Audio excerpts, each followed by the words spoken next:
जय गुरुदेव, जय महाकाली। आप सभी साधकों का जय महाकाली ज्योतिष केंद्र के आपके अपने इस चैनल पर स्वागत है। यह इंद्राणी अप्सरा साधना एक बहुत ही दिव्य साधना है, जिस साधना से आप वशीकरण की सिद्धि को प्राप्त कर सकते हैं और वशीकरण की सिद्धि प्राप्त करने के साथ में आप शत्रु को भी इसमें मित्र बना सकते हैं। बहुत सरल साधना है, स्त्री पुरुष कोई भी कर सकता है। जिन लोगों के घर में लगातार विवाद होते हैं उन लोगों को भी ये साधना करनी चाहिए। जो पार्टनरशिप में काम कर रहे हैं उनको भी ये साधना करनी चाहिए। जिस प्रकार से भी व्यक्ति व्यापार या नौकरी में उसको ये साधना कर लेनी चाहिए, ताकि जिस स्थल पे आप रहते हैं वहाँ सारे लोग आपके वशीभूत रहे, कोई आपके विपरीत ना जाए। ये साधना प्रत्यक्ष और अप्रत्यक्ष दोनों ही रूपों में जबरदस्त कार्य करती है। प्रत्यक्ष होना भी इसका कोई बड़ा वो नहीं है, व्यक्ति अगर इस पर लगातार लगा रहे तो प्रत्यक्षीकरण संभव है। 11 दिवसीय साधना में ये सिद्धि तो प्रदान कर देती है।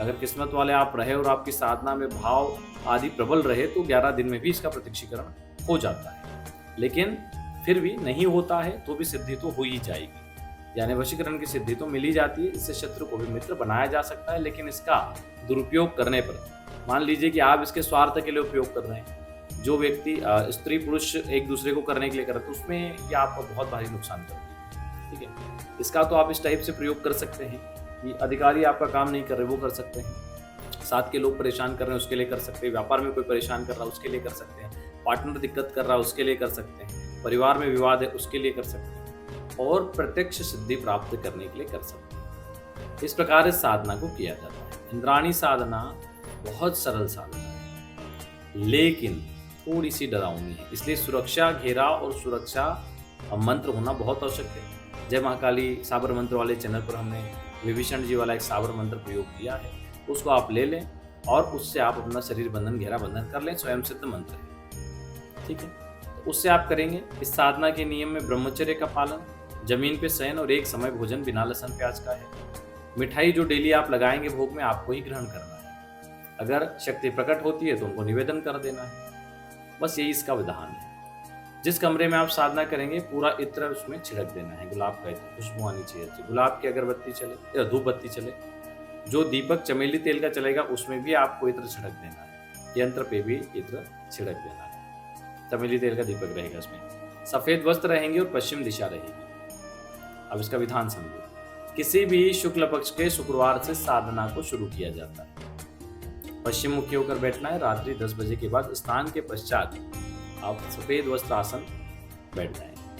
सफेद वस्त्र धारण करें, सफेद आसन पे बैठें, पश्चिम मुखी होकर। सब एक बाजूट लकड़ी का ले लें, उसके ऊपर भी सफेद कपड़ा, उसके ऊपर फूल बिखेर दें सफेद, उस पे आप इंद्राणी यंत्र स्थापित कर दें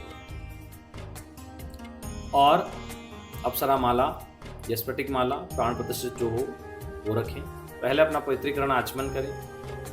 जो चमेली के तेल का दीपक है अपने दाईं ओर लगाएं, उसमें थोड़ा सा इत्र डाल दें 3 बूंद। पूरे कमरे में भी छिड़क देना है, खुद पे भी लगाना है, लेकिन पहले दीपक में छिड़क देना है। उसके बाद में जो आपका यंत्र है उसको स्नान कराना है जल से, फिर जल से पर्याप्त है।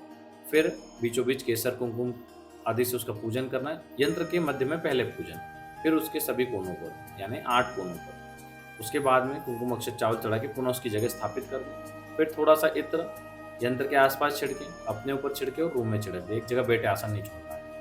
या फिर पहले 2 डिब्बी रखें, कमरे में पहले छिड़क दें। ये करने के बाद में फिर हाथ में जल लेके संकल्प लें, अमुक नाम अमुक गोत्र, अपना नाम गोत्र बोले, मैं इंद्राणी अप्सरा सिद्धि वशीकरण सिद्धि करने जा रहा हूँ। इंद्राणी अप्सरा की सिद्धि करने जा रहा हूँ। मुझे इंद्राणी अप्सरा पूर्ण रूप से सिद्ध हो, ऐसा बोल के छोड़ दें जल सामने। यंत्र के सामने ही छोड़ दें, बाजू पर, यंत्र के ऊपर नहीं, यंत्र के सामने। उसके बाद आपको मंत्र जप करना है। मंत्र को नोट कर लें।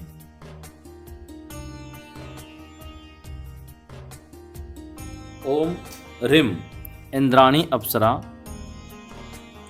सिद्धि रिम फट, ये इसका मंत्र है। एक माला गुरु मंत्र जप कर लें और गुरु मंत्र के बाद आप इसका मंत्र जप करें। 21 माला प्रतिदिन 11 दिन तक जप करना है। इस पर ब्रह्मचर्य का पालन जरूर रखें। डरावनी चीजें हो, डरना नहीं है। डर गए तो फिर साधना खंडित हो जाएगी। ठीक है, इस विषय में किसी को नहीं बताना कौन सी साधना कर रहे हैं या साधना भी कर रहे हैं ये भी नहीं बताना। हाँ, घर में है तो ठीक है मेरी पूजा चलेगी कुछ दिन, ये बोल सकते। लेकिन साधना के विषय में नहीं बताना। अनुभव भी किसी से शेयर नहीं करना, ध्यान रखना। गुरु के अलावा किसी को नहीं बताना। 11 दिन जब पूर्ण हो जाए, अगर प्रत्यक्षीकरण होता है तो अच्छी बात है, नहीं तो आप यंत्र और माला को एक डिब्बे में भर के संभाल के रख दे, बाकी फूल वगैरह जो भी इकट्ठे हो सब विसर्जित कर दो, ठीक है। और आपकी साधना के विषय में किसी को नहीं बताना। अभी उसका प्रयोग आप करके देखें, आपको देखने को मिल जाएगा कि जो लोग बातचीत नहीं करते, जो शत्रुता पालते थे, वे लोग भी आपके मित्र बनने को, सच्चे मित्र बनने के लिए तत्पर हैं। अगर ऐसा कोई चीज़ें नहीं हो रही तो आप मानसिक रूप से इंद्राणी मंत्र का जप करें और कहें कि अमुक शत्रु मेरा मित्र बन जाए, या अमुक व्यक्ति है जो मेरे सामने बैठा है, वह व्यक्ति मेरे से मित्रवत व्यवहार करे, मेरा सच्चा मित्र बन जाए। तो वो व्यक्ति साधना सिद्ध हुई तो वो व्यक्ति बिल्कुल आपका मित्रवत व्यवहार करने लग जाएगा। और आपको लगता है कि प्रभाव तो हो रहा है लेकिन कम हो रहा है, तो पुनः इन अनुष्ठान को दोहरा लें।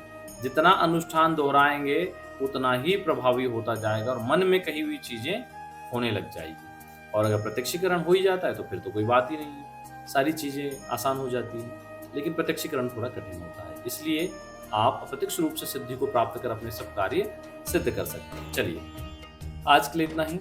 जो लोग अपना कुंडली विश्लेषण या ऑरा स्कैनिंग करवाना चाहते हैं, नीचे नंबर दिया गया है, उस पर संपर्क कर सकते हैं। और एक चीज़ और, जो लोग गुरु दीक्षा लेना चाहते हैं वे लोग नीचे दिए गए नंबर पे अपना नाम और एड्रेस लिख के लिख सकते हैं कि हम गुरु दीक्षा लेना चाहते हैं, उस पर उनको जानकारी दे दी जाएगी। गुरु दीक्षा के लिए कोई चार्ज नहीं है, सिर्फ एक वचन है आप लोगों का कि आप लोग प्रतिवर्ष 5 पौधे लगाओगे और उनको बड़ा करोगे, उनको सही जगह रोपित करोगे। 5 वर्ष तक आपको लगाना है, कम से कम 25 पौधे लगाना है। यही आपकी गुरु के प्रति दक्षिणा है, इससे ज़्यादा कुछ नहीं।